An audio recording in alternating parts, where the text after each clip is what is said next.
Hi guys, those of you who follow my channel, welcome back after a break, and those of you who don't, who just want to hear about my experience, welcome to my channel. I want to talk about my recent experience of being a Wyndham Destinations employee. I've been self-employed for a while, and I decided to go back into formal employment where you have an employer, where you have a 401k and all that stuff, for mostly because I miss the camaraderie of having other people to work with. I wanted to expand my horizons, learn something new, make new friends, and develop my career. So the first small red flag was that they recruited me through LinkedIn. Now, my resume is okay, it's not horrible, but I have had a 4-year break, almost a 5-year break from formal employment. So I was surprised that they headhunted me because I've been self-employed and driving Uber and renting out properties for the last four or five.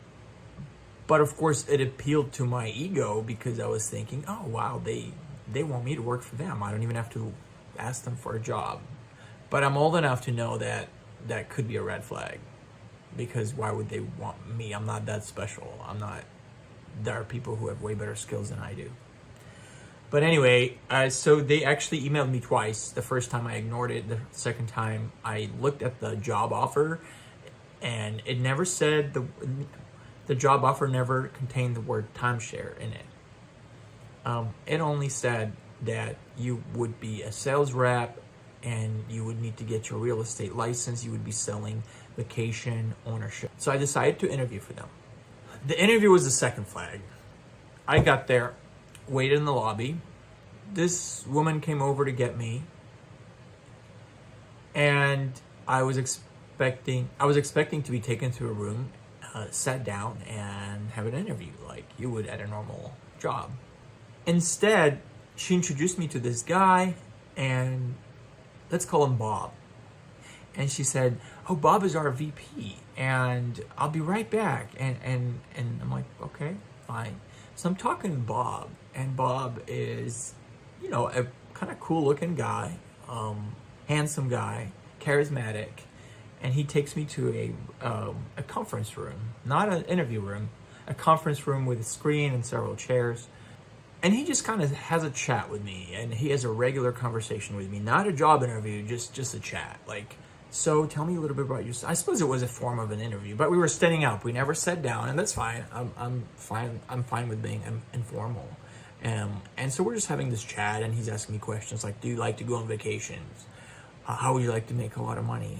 Just kind of, questions that weren't really interview questions. But I'm like, that's cool. Every company has their own strategy and their own ways. So I was talking to this guy for a little bit, and then I was taken to see the presidential suite, and I was given the impression this would be one of the properties that we would be selling. So they took me to this presidential suite, and they showed it to me, and it was a beautiful 2 master bedrooms, 2 smaller bedrooms, huge patio on the 4th floor, beautiful apartment, and anyone would love to stay there. And there was nothing wrong with it, and the trimmings and the finishes and the sidings and the decor, everything was top notch. I would love to stay there. The kitchen was equipped with wine glasses and plates and cooking utensils. Everything was already there.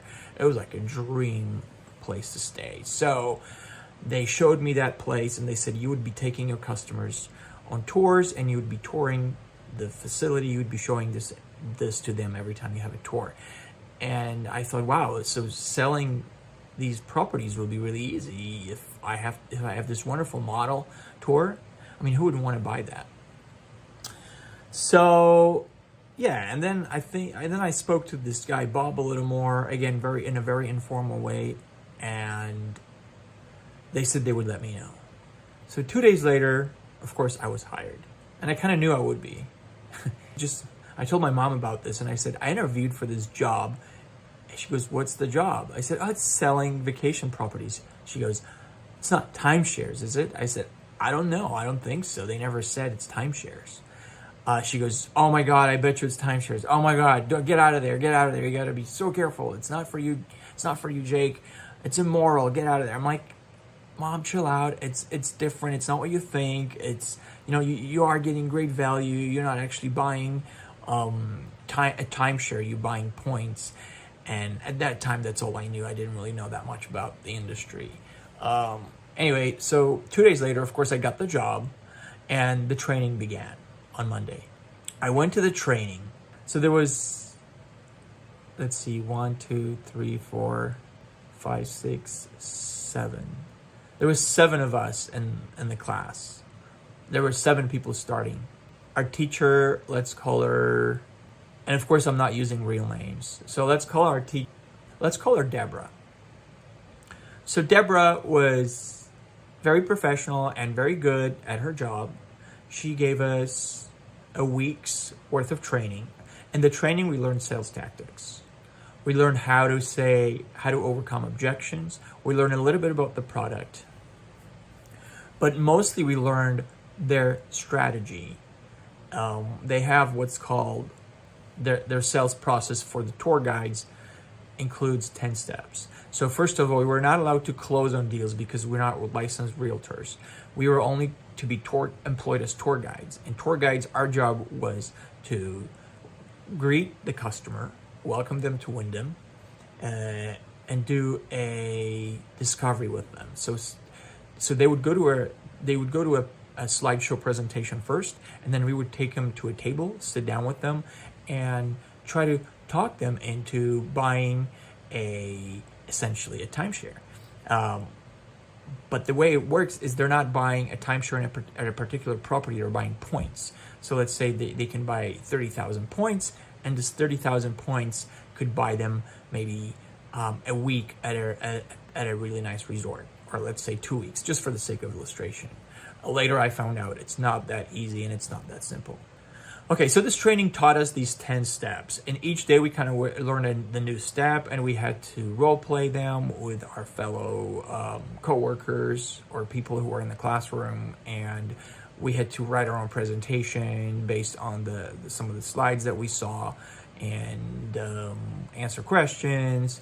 So it was kind of like a typical corporate training, but they taught us very little about the product. So they did tell us that there's Worldmark and there's Wyndham Club, and they're 2 separate companies, but I mean, they're under the same umbrella. And they taught us that they have 2 different point systems, but they really didn't teach us exactly how much money it takes to use those points.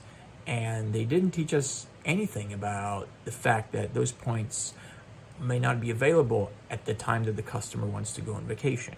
They just told us that there are red periods which are more busy, there are blue periods which are medium busy, and there are white periods which are less busy. Now there are hardly any white periods left because everything is either super busy or just medium busy. And later, when I did my own research, I found out that the availability is a huge issue, that a lot of the members, they call themselves owners. Well, the company refers to them as owners, although I think that's an exaggeration because they don't really own anything. They own points, but they don't really own any real estate. But even the owners, even the VIP owners, have a hard time booking their favorite holiday facilities because they're not available. And the thing that shocked me was that they're not available through the Wyndham website, but if you go on Expedia, they're available. So, someone could just as easily go on Expedia and book their favorite vacation. They would just have to pay with cash, but they cannot use the points that they have to pay for that. The way their system works, I already touched on that. So you don't pay for the vacation, you pay for points, but it's like taking on a mortgage. So let's say you buy 50,000 points. That could cost you about $1,000 a month. Really, I mean, depending on how many points you buy. But let's say it costs you only $600 a month, because those $50,000 points would be worth maybe, I don't know, 100,000 US dollars. So it's like buying a cheap property. So what they do is, of course, they provide financing. Very few people would agree to pay $100,000 in cash. Most people who go there don't have $100,000 in cash. So of course they sell you on financing. The financing stands at about 18%. Maybe 15%. It's not cheap. It's like a credit card. So imagine the interest rate on, $50,000 or $80,000 at 17%. It's a big interest rate. So of course it's like getting a new mortgage, man. And most people already have a mortgage payment. They have kids. They have to pay for their supplies in school and food and clubs and blah, blah, insurance. And then on top of that, they're getting like a $700 payment, because there's also a monthly maintenance fee. There's like an annual fee. There's all these fees that we were told not to disclose those fees. We were allowed to say that there was a maintenance fee, but we weren't allowed to tell them the number. We didn't even know the number. So we weren't allowed to talk numbers. Our job as tour guides was to schmooze the people and talk to them and make friends. So we were taught to be super friendly, and we were taught to like become their best friend in the first 5 minutes. We had to smile, we had to call them by their first name, and we had to build this connection to them. And I understand that those are all sales tactics, but we were told we have to do that. And we have to be enthusiastic. And if you don't feel enthusiastic, you need to fake enthusiasm. And you can't really fake enthusiasm. And I'm not a shouty, loud kind of a person. I'm really kind of down to earth, and I'll talk to you. I make good connection with people, but I'm not like, hey, what's up, guys? I don't do that, okay? And this is how we were taught to act. And I said, I can't do that. This is not me. This is not who I am. I don't have that kind of personality. So, I think there was some room for being, for having a quieter approach, but as long, you still had to be enthusiastic, and you had to, believe in the product. And that was where I kind of had a problem, because I didn't really believe in the product, and I didn't really know that much about the product. So yeah, we were taught the process, and the biggest chunk of the process was this section called discovery. And during discovery, we were trained to get to know the customer by asking them all kinds of questions about them. It's questions like, where do you like to go on vacation? How many times a year do you go on vacation? Where did you go the last 3 vacations? How much money did you spend? How do you pay for it? Like, all those questions about them. And then we're also taught to relate to them by telling them about ourselves, like give them a personal story that would be relatable to them.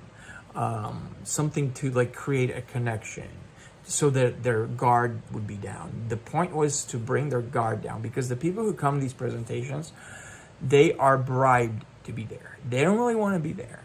And that was another lie. I was told that there's no cold selling. You're going to be selling to people who want to be there. I said, that's fine. That sounds easy. The problem is they don't really want to be there. They're there because they were promised a gift. They were promised a voucher or a steak dinner or, a $200, credit card, whatever. They were a debit card. They were promised cash to be there. They were bribed. And that's the only reason why they're there. They don't want to buy. They really don't want to buy. They're just there to get their gift and get the hell out of there. And it's our job to sell to them. So imagine how hard it is to sell to someone who's already made up their mind that they don't want to buy. They're just there to get their gift. And what really hit me, So I kind of, I went through the training. I saw and every morning they have this hyped up meeting where Bob comes on the floor and he shouts and he yells and he's like, good morning. And he's just yelling and clapping and people kind of give little testimonials on what they sold the previous day. And it's very cultish. It feels like a religion. I mean, it really does. Anyway. So I suffered through all that. That was okay. I said it's fine. It's fine to be enthusiastic about work. It's if it makes you that happy, all power to you. But I was skeptical. I was growing more and more skeptical every day. I was like, oh my God, these meetings are just like, there was nothing specific in the meetings. The meetings were just all emotion and all hyped up for selling. I mean, they were trying to hype you up and make you excited about selling and believe in yourself. It was all like, the power of positivity and speak it and it'll happen. That kind of a mentality, like the whole Secret mentality, like The Secret, that whole movement about this book, The Secret, where if you think positive, good things will happen and all that new agey kind of crap. So it was kind of like that. The meetings were kind of like that. Um, where I really got disillusioned to the point of quitting, and I haven't quit yet. I'm actually about to quit today. But where I really got disillusioned is when my first day of selling came and I had to do my first tour.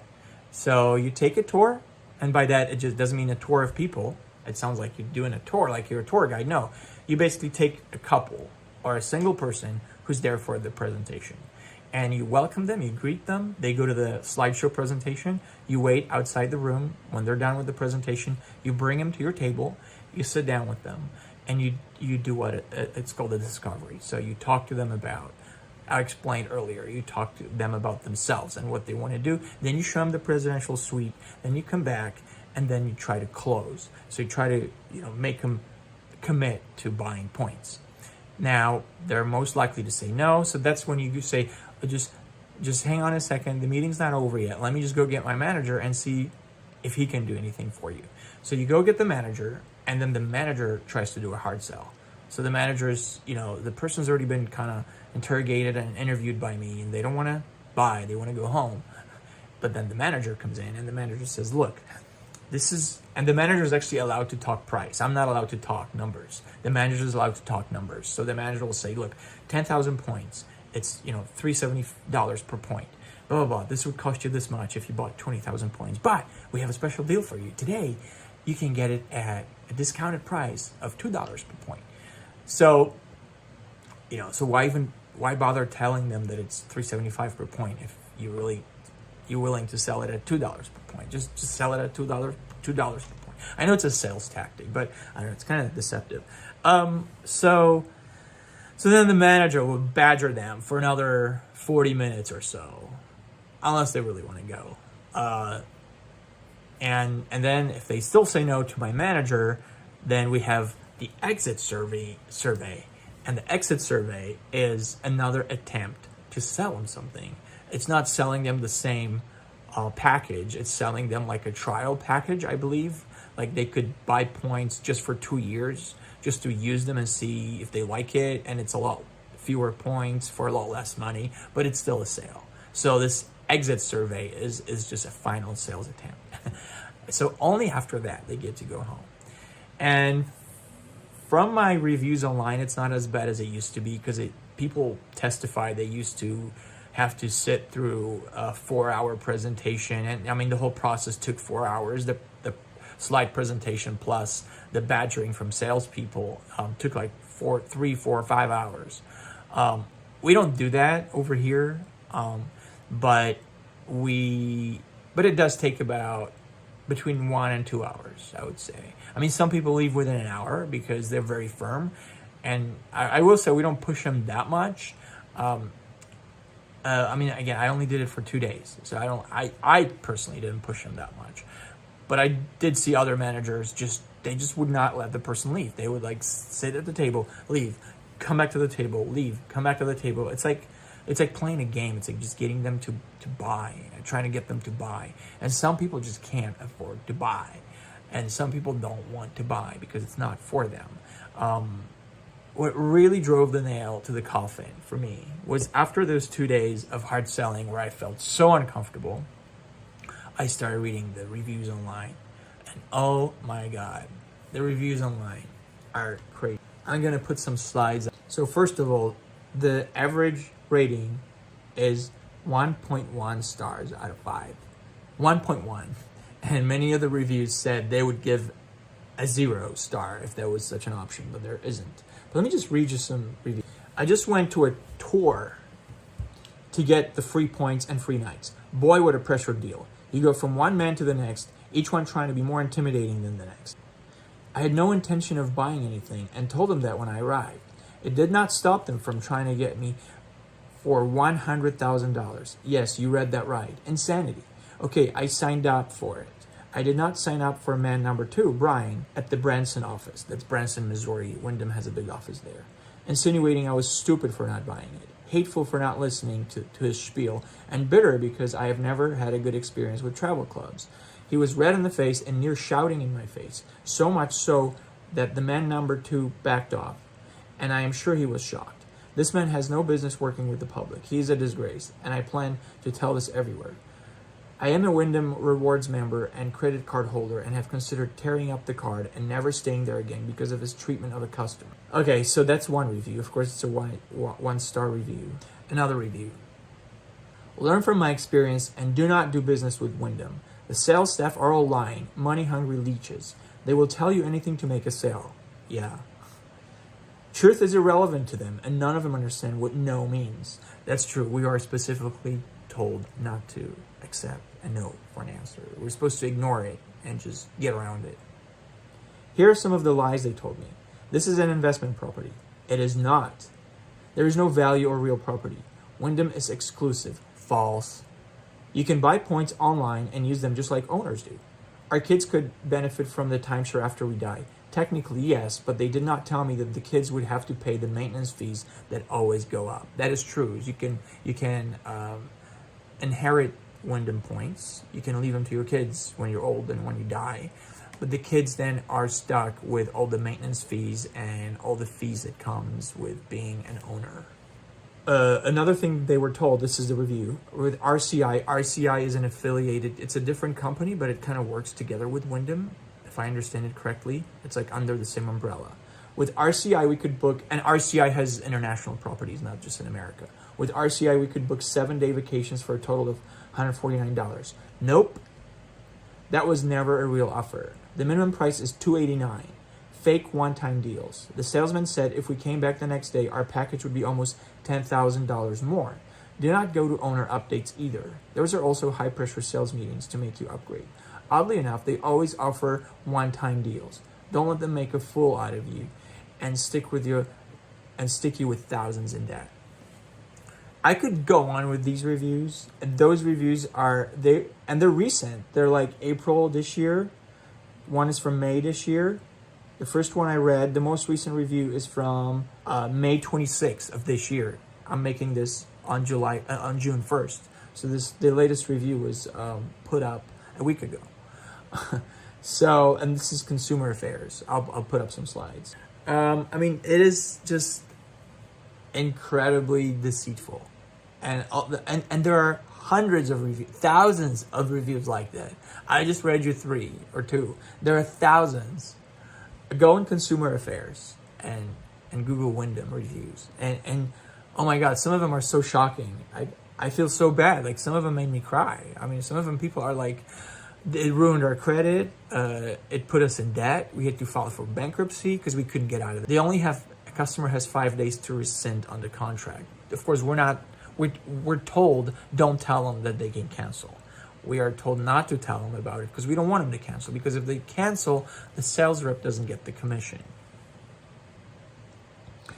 Once you become a Wyndham owner, quotation marks,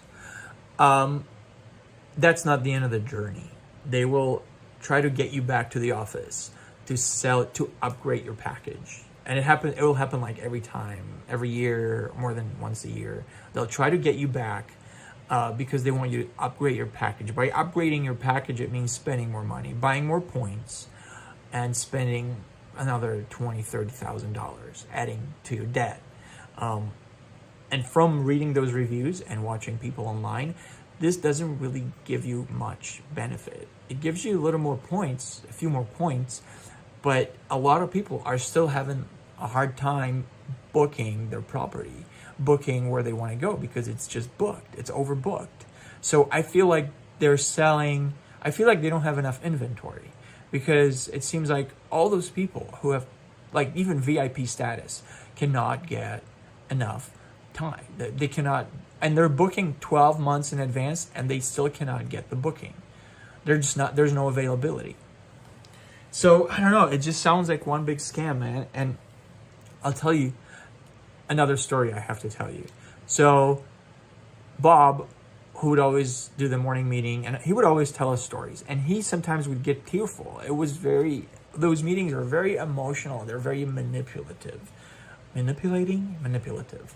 I felt like they're trying to, play on your emotions and get you to feel a lot of feelings and get you, like, soften you up a little bit and make you feel like you're doing those people a favor by selling them a timeshare.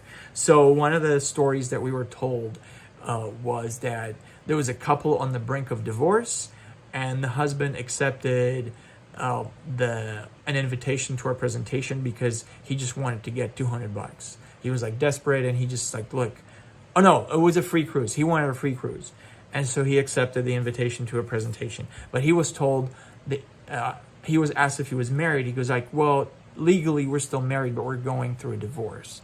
He goes, well, your wife has to be there for you to get the cruise. And he's like, fine. So he brought his wife with her. And the story goes that they were so touched by the presentation that they reconciled and they made up and they got back together, and the divorce never happened. And they went on this holiday together, and they, Wyndham reconciled a couple and saved them from a nasty divorce and brought a family back together. And I was like, wow, that's a great story. I love that story. I was very touched. And I was telling one of my coworkers at Wyndham, who was also one of the new recruits, and he was drinking the Kool-Aid. Let me tell you, that guy was drinking the Kool-Aid. He was like clapping and everything and go like, yeah, go Bob. And I'm like, okay, yay. I'm a lot more skeptical. And so I told this guy, I said, and this guy's like, whoa, and he's like super enthusiastic about this company, and he's praising everything. And I was trying to be positive. It's like, yeah, I really like that story of how that couple got reconciled because of, the presentation, and they went on a holiday together and they got back together. And this guy says, you know what? I think that story was true, but it doesn't matter. I feel like he made it up, but it doesn't matter. It worked on you, didn't it? It got you excited. You believed in it. See, that's the point. It doesn't matter if it's true. It matters that it works. And I just went, what? Like, lying is... So you're saying lying to people is okay as long as it has the intended effect, as long as it works, and as long as people spend money? I said, bro, that's like some major BS. I said, I'm not down with that. I'm not down with lying to people, and I'm not down with using fake, made-up stories just to get a sale. I mean, it's deceit. It's called deception. And many reviews online touch on a similar story where someone was told a very tearful story about a wife having cancer, or a vet losing his leg in Iraq, or losing his wife, and Wyndham swooped in and gave him this fabulous vacation package, and they went on vacation, and their life just got turned around, and I'm like, it sounds really like sketchy. It just sounds too stretched, it just sounds too unbelievable. So yeah, that was a red flag when the guy was like, and he literally told me, you gotta drink the Kool-Aid. Those are his words. He said, Jake, you gotta drink the Kool-Aid, man. You gotta drink the Kool-Aid. I'm like, I ain't drinking no fucking Kool-Aid. No. Like, I want to sell a product that is legitimate and that is authentic. I don't mind sales. I don't mind selling a product. I will sell you cars. I will sell you houses. I will sell you computers. Because those are real, tangible things that you can touch and use, and they bring you benefit. Selling timeshares, it's kind of like selling air. Like, you don't really own the property. Wyndham still owns the property. You have a right to use it for a week or two, a year. Not a lot. That's not a lot of time. And you only get to use that if you're lucky, if it happens to be available. Because there are hundreds of thousands of owners, your dream property will likely not be available. Even if you book 12 months in advance, it will likely be already booked. So you will not be able to use those points on where you... Okay, so yeah, I do kind of feel like Wyndham is a scam. And I am proud to say that I have never sold a single timeshare to anyone. So I personally did not scam anyone. I was unsuccessful. I think I only did 3 tours. So thank you to the people who never bought from me. I apologize. I tried to sell it to you. And good job for standing your ground. And I would not recommend Wyndham to anyone.